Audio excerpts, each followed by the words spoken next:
Байрактар бул Түркиянын оперативдүү тактикалык учкучсуз учагы. Ал 4 асма ракета менен жабдылып, абада 12ден 24 саатка чейин жүрүү мүмкүнчүлүгү бар. Жана 8 километрге чейинки аралыкта сокку ура алат. Дагы бир артыкчылыгы тынымсыз аба күзөтүү. Жана көздөлгөн максат аныкталгандан кийин ракеталарды учуруу үчүн тез эле фронтко өтөт. Основополагающее, что данный беспилотник... Бул учкучсуз аппараттар аба майданында көп убакыт бою эч бир май куюуну талап кылбастан жүрө алат жана күн болобу, түн болобу чалгындоо кызматында аткарат. Бул учкучсуз учактар примитивдүү түрдө алдын ала сокку ура турган аппараттар болуп эсептелет. Абдан көп куралдуу топтомдогу техника, абада алыскы радиуста болбосун ок атуу күчү абдан жогору согуштук колдонууну ишке ашыра алат.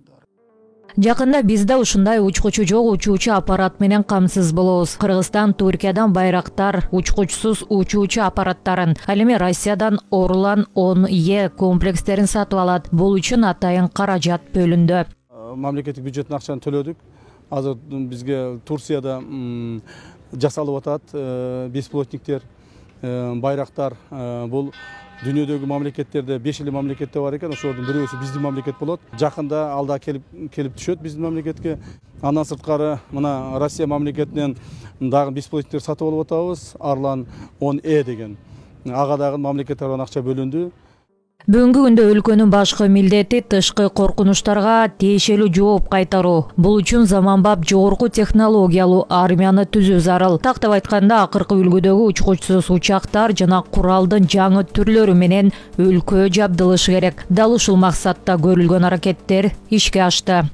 Впереди у Государственного комитета национальной безопасности. Мамлекет тактап айтканда улуттук коопсуздук кызматы, чек ара аскерлери жана коопсуздук кеңеши абдан чоң иштерди жасады. Мына бүгүн биз туруктуу саясий коомдук кырдаалда анын алгачкы жыйынтыктарын көрө баштадык.